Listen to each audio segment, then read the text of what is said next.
अब हम बात करें, यदि पृथ्वी पर वायुमंडल नहीं होता तो क्या होता, तो उसका जो आकाश का रंग कैसा दिखाई देता, तो उसका हम आंसर ये बताएंगे कि उसका रंग काला होता या काला दिखाई देता। यदि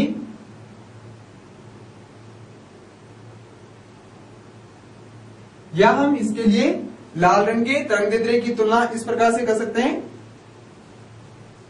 कि इसका जो भाग है वो लाल रंग के अलावा जो नीले रंग को अधिक प्रभावशाली के कारण जब सूर्य का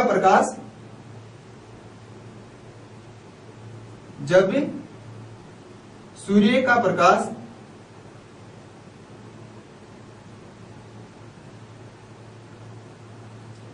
वायुमंडल से होकर गुजरता है,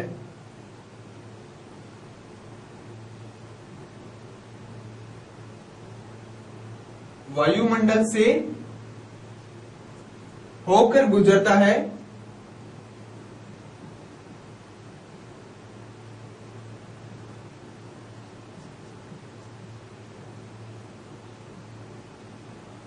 तो वायु के सूक्ष्म कणों द्वारा गुजरता है, तो वायु के सूक्ष्म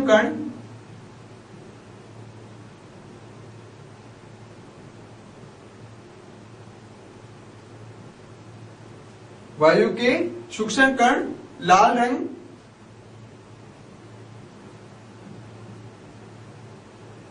अब हम लाल के लिए और बैंगनी के लिए बताएंगे।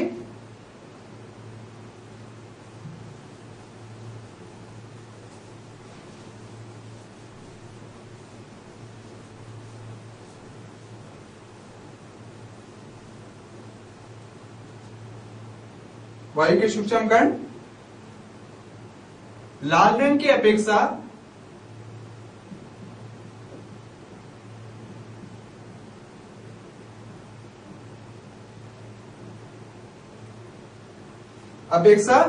नीले रंग का अधिक परिकीर्णन करते हैं।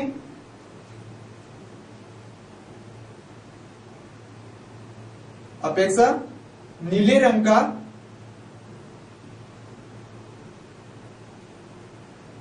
अधिक परिकीर्णक होता है या करते हैं।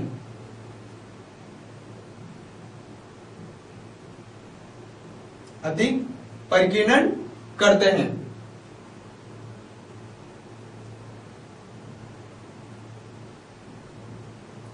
इसलिए आकाश का रंग हमें नीला दिखाई देता है। इसलिए आकाश का रंग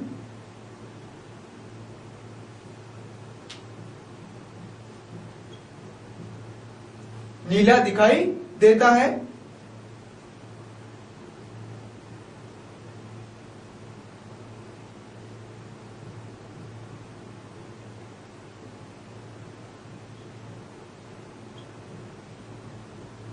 इस प्रकार से अब हम बात करते हैं, यदि वायुमंडल नहीं होता तो आकाश का रंग कैसा होता, तो आकाश का रंग काला होता। यदि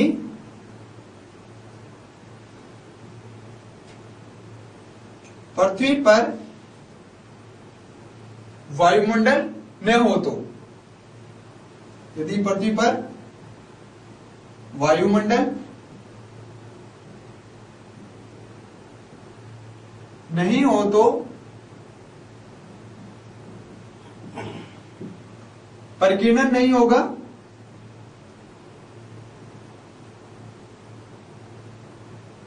परिकीर्णन नहीं होगा, अतः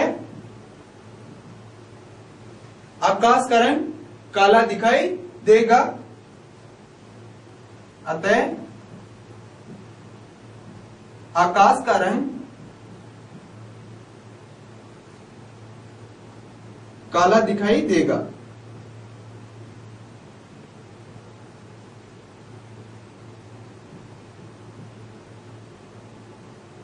इसलिए अंतरिक्ष यात्रियों को आकाश का रंग काला दिखाई देता है, क्योंकि वहां पर वायुमंडल नहीं है, और वायुमंडल नहीं होगा तो वहां पर परिकिरण नहीं हो पाता है।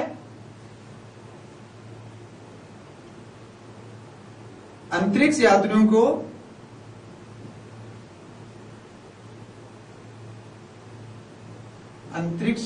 को आकाश का रंग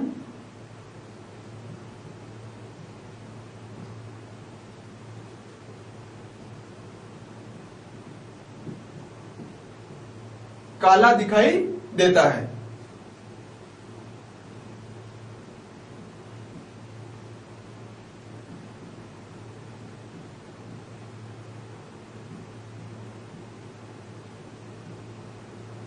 क्योंकि वहां वायुमंडल नहीं है, और वायुमंडल नहीं है तो वहां परिकिरण नहीं होगा, क्योंकि वहां वायुमंडल नहीं है।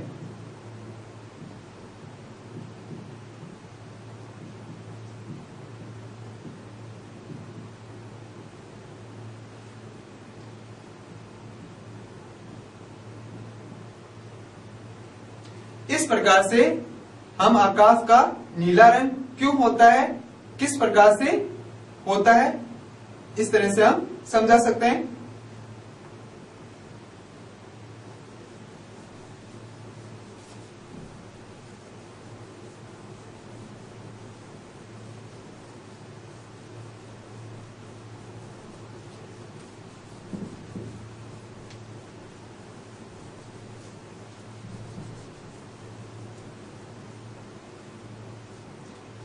नेक्स्ट उदाहरण है इसका, सूर्योदय व सूर्यास्त के बाद या समय सूर्य का लाल दिखाई देना।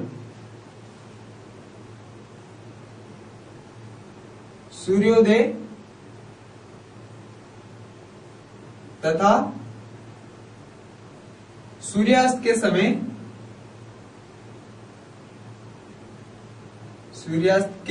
समय सूर्य का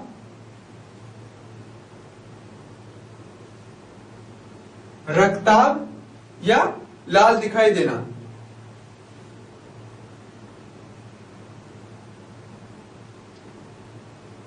रक्ताभ दिखाई देना।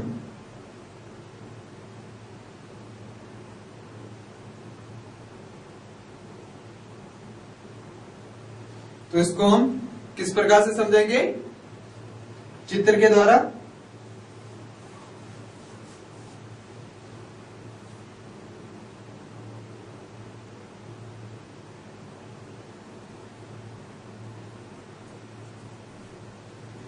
इस प्रकार से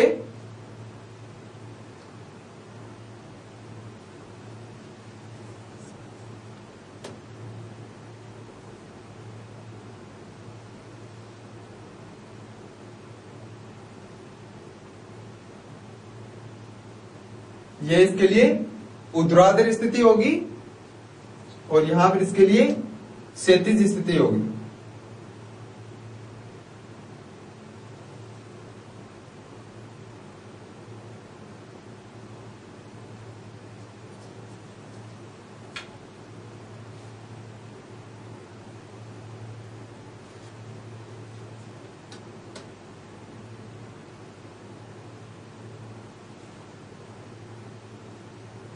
ये इसके लिए क्षैतिज स्थिति।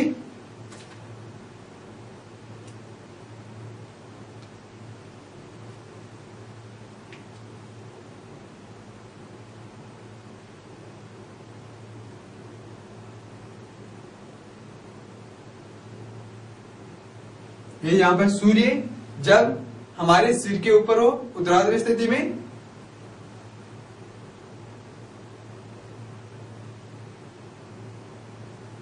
यह स्थिति जब क्षैतिज में हो तब सूर्य की स्थिति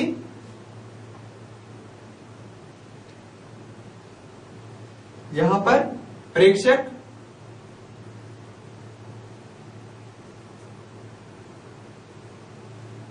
जो हम खुद होते हैं।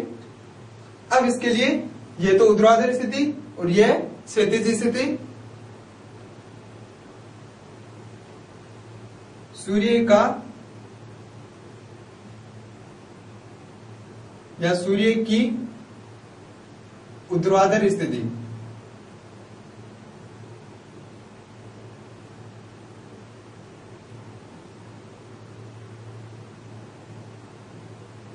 ये सूर्य की ऊर्ध्वाधर स्थिति और ये यहां पर इसकी क्षैतिज स्थिति। क्षितिज के निकट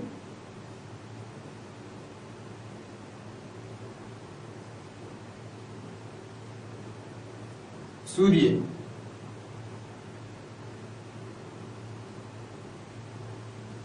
यहां पर अब इसके लिए परिकिरणन के बारे में, नीले प्रकाश का कम परिकिरणन, नीले प्रकाश का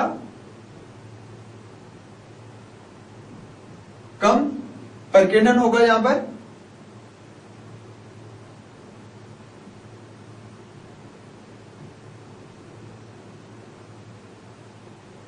और इधर की तरफ बात करेंगे तो अधिक होगा।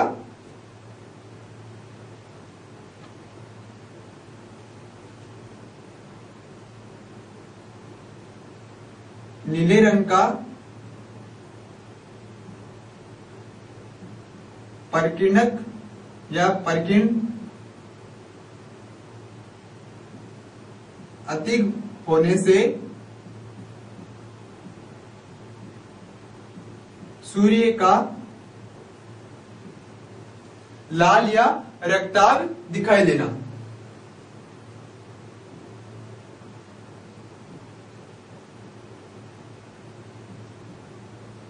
रक्ताभ दिखाई देना।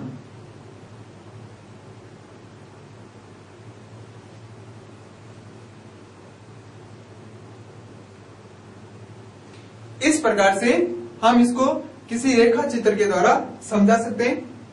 यहां पर प्रेक्षक है, यहां पर सूर्य की स्थिति है जब क्षैतिज के निकट हो, और यहां पर सूर्य की स्थिति है जब वह ऊर्ध्वाधर या हमारे सिर के ऊपर हो तब।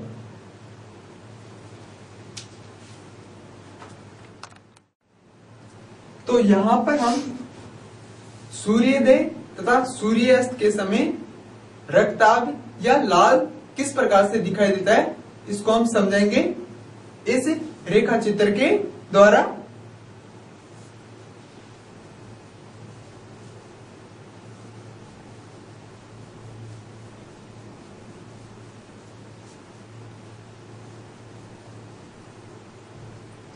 तो क्षैतिज के समय या क्षैतिज के समीप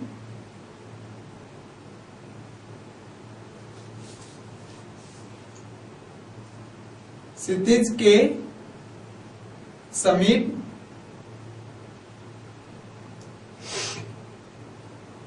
सूर्य से आने वाली प्रकाश किरणें, यह क्षैतिज के समीप और इससे आने वाली प्रकाश किरणें, क्षैतिज के समीप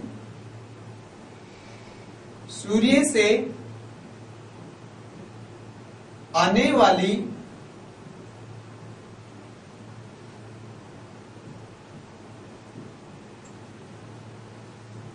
प्रकाश किरणें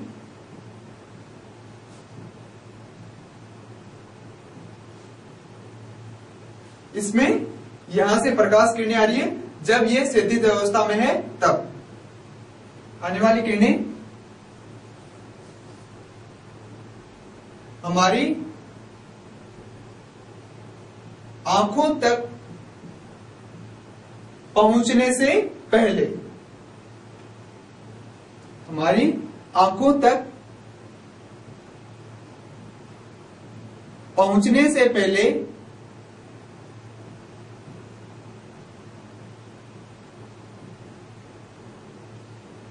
वायुमंडल, पृथ्वी के वायुमंडल में, पृथ्वी के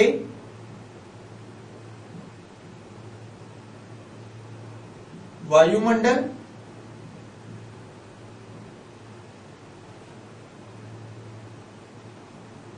पृथ्वी के वायुमंडल की वायु की मोटी परतों से होकर गुजरता है या आता है। वायु की मोटी परतों से होकर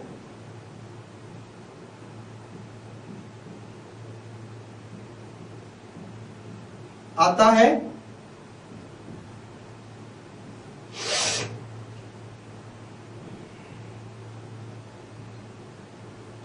तो हम यहां पर ये बात करें कि ये स्थिति होगी जब, तो वायुमंडल जब हमारे पास में ये प्रकाश पहुंचेगा तो पहुंचने से पहले ये वायुमंडल वायु की अधिक परतों के कारण या बहुत अधिक परतों को पार करने के बाद में हमारे पास तक पहुंचाएगा या पहुंचेगा।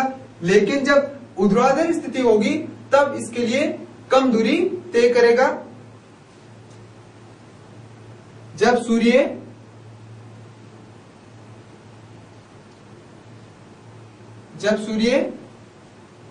सिर के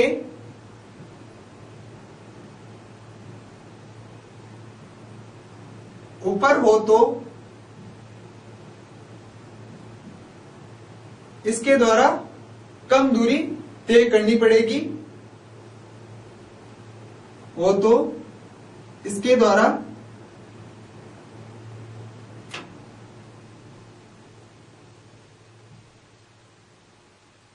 कम दूरी तय करनी पड़ेगी।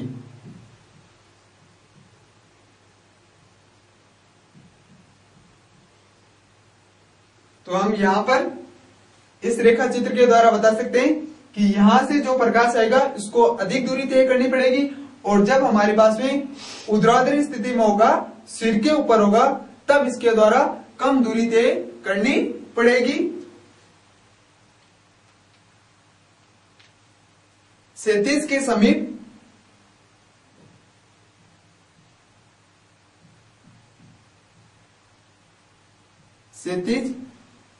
के समीप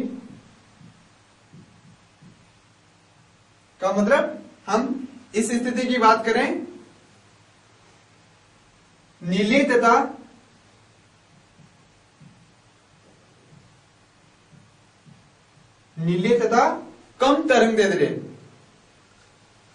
कम तरंगदैर्ध्य के प्रकाश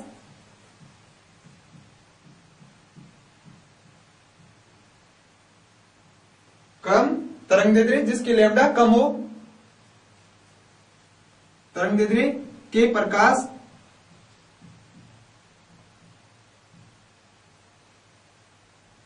का अधिकांश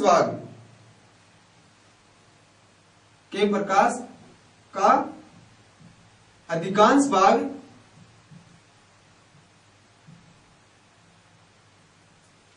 कणों द्वारा परिकीर्ण हो जाता है। अधिकांश भाग कणों द्वारा परिकीर्ण हो जाता है।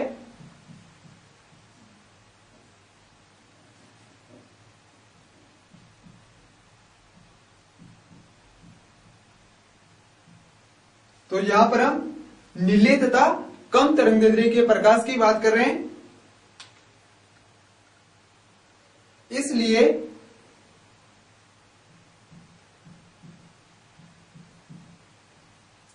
हमारी आंखों तक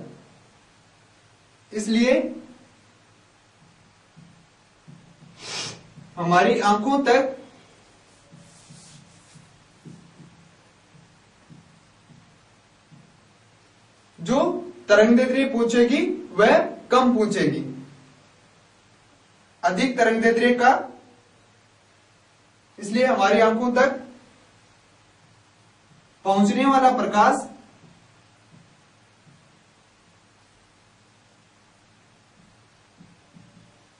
या पहुंचने वाली प्रकाश किरणें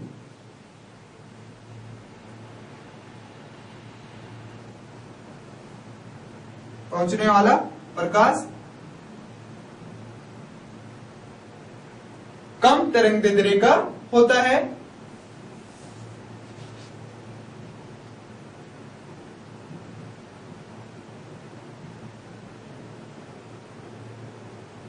कम तरंगदैर्ध्य जिसके लैम्डा कम हो।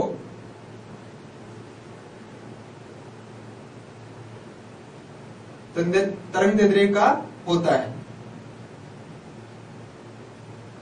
तो हम यहाँ पर प्रेक्षक के अनुसार बताएंगे कि किस प्रकार से इसकी स्थितियां परिवर्तित होगी।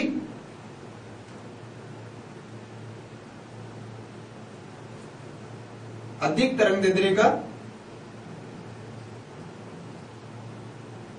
लेकिन जब नीले रंग की बात करेंगे तो इसके लिए तरंग दैर्ध्य का मान कम होगा और लाल रंग के लिए अधिक होगा, क्योंकि हमें बेनी आह पिनाला का क्रम याद रखना है। तो लाल रंग की तरंग दैर्ध्य अधिक होगी और उसी के कारण हमें क्या दिखाई देगा, यह सूर्य का लाल रंग दिखाई देगा।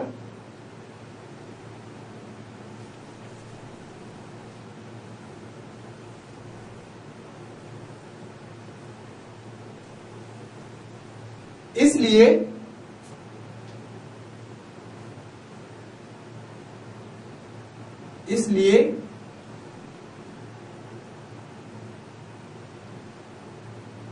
सूर्य का रंग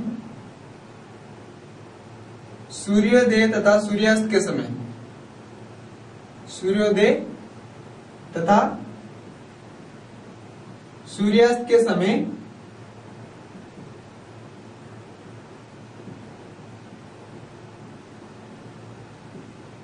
लाल दिखाई देता है या रक्ताभ दिखाई देता है।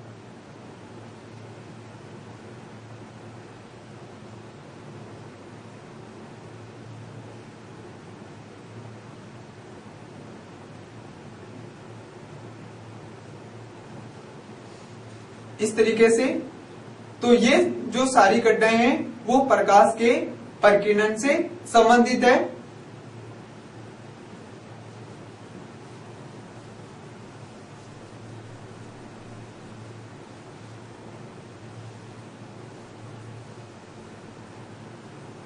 तो प्रकाश से संबंधित घटनाएं किस प्रकार से हम समझा सकते हैं?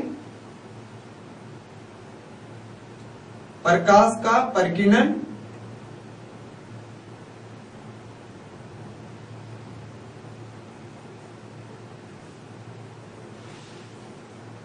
तो प्रकाश के प्रकीर्णन में कौन कौन सी घटनाएं हैं? तो सबसे पहले प्रकाश का प्रकीर्णन, प्रकाश तथा हमारे जो बीच वस्तु हैं उनके बीच में अन्योन्य क्रिया। तो हम इसका लिखेंगे प्रकाश व वातावरण। प्रकाश व वातावरण के मध्य जो अन्योन्य क्रिया होती है उसको हम प्रकाश का प्रकीर्णन कहेंगे। अब इसके उदाहरण किस प्रकार से हैं?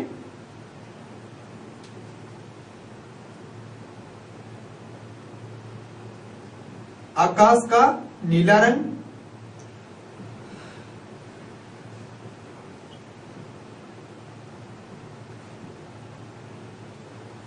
आकाश का नीला रंग होगा क्योंकि यहाँ पर नीले रंग का जो प्रकीर्णक है वह अधिक होता है। सूर्योदय व सूर्यास्त के समय सूर्य का रक्ताभ या लाल दिखाई देना, सूर्योदय तथा सूर्यास्त के समय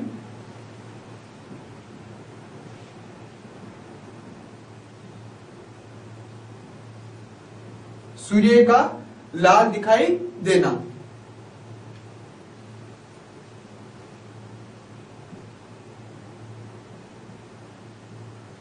लाल दिखाई देना।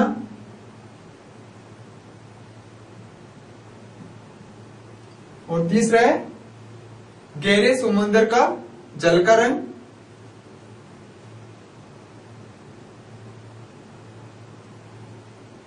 गहरे समुद्र के जल का रंग।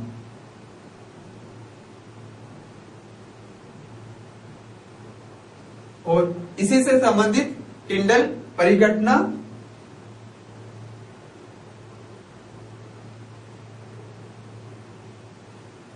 टिंडल परिघटना जो कोलाइडी कणों के कारण उनके परिकीर्णन के कारण होती है।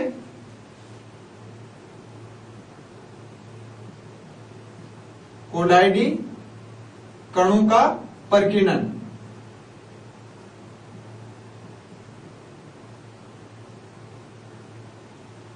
तो इस प्रकार से प्रकाश के परिकीर्णन को हम इसके द्वारा समझ सकते हैं कि इसमें कौन कौन सी घटनाएं सम्मिलित होती है।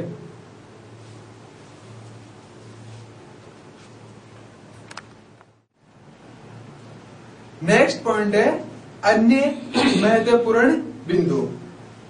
चैप्टर के लास्ट में हमें कुछ पॉइंट ऐसे पूछे जाते हैं जो विस्तार से नहीं होते हैं, लेकिन उनके बारे में क्वेश्चन रीजनिंग के तौर पर या फिर ऑब्जेक्टिव के तौर पर पूछे जा सकते हैं।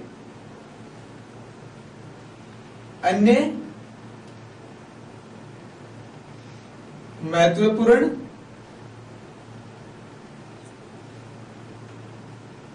बिंदु।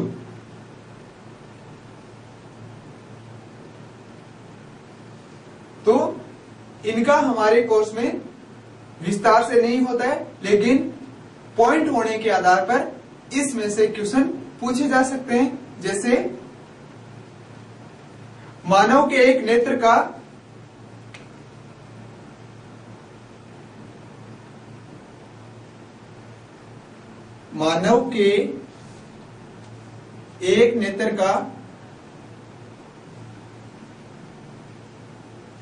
क्षैतिज दृष्टि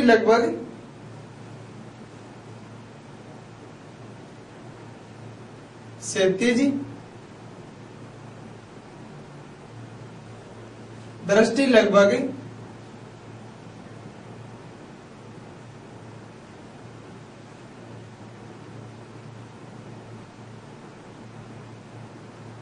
150 डिग्री। इसके लिए जो क्षैतिज दूरी होगी वह 150 डिग्री एक नेत्र की हम बात कर रहे हैं, तथा दो नेत्रों की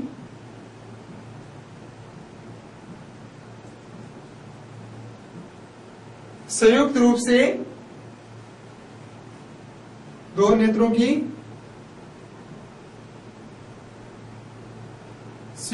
से 180 डिग्री होती है। इसी के कारण हम अपने दाएं या बाएं सामने की वस्तुओं को देख पाते हैं। 180 डिग्री होता है।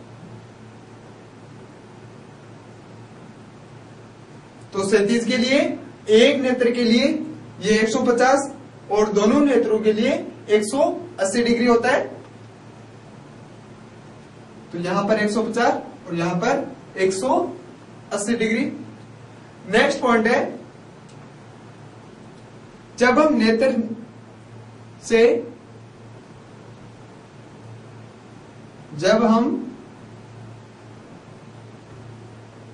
नेत्र से प्रतिबिंब किसी वस्तु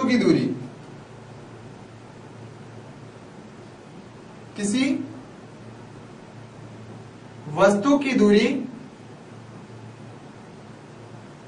बढ़ा देते हैं,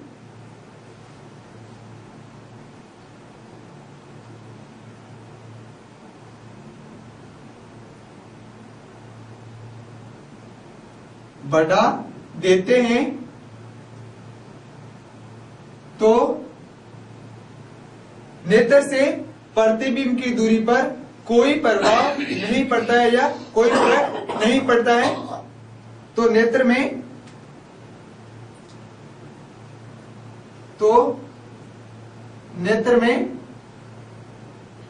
प्रतिबिंब की दूरी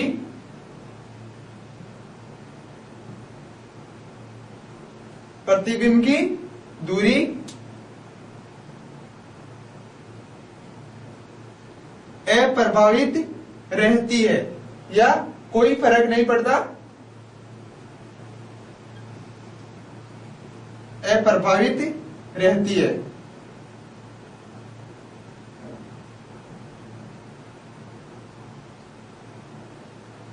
इस प्रकार से हम इसको पॉइंट को समझा सकते हैं कि दूरी कितनी बढ़ा दें, नेत्र में प्रतिबिंब की दूरी अप्रभावित रहेगी। यहां पर दूरी बढ़ाएंगे तो ये अप्रभावित रहेगी, कोई फर्क नहीं पड़ेगा। नेक्स्ट पॉइंट है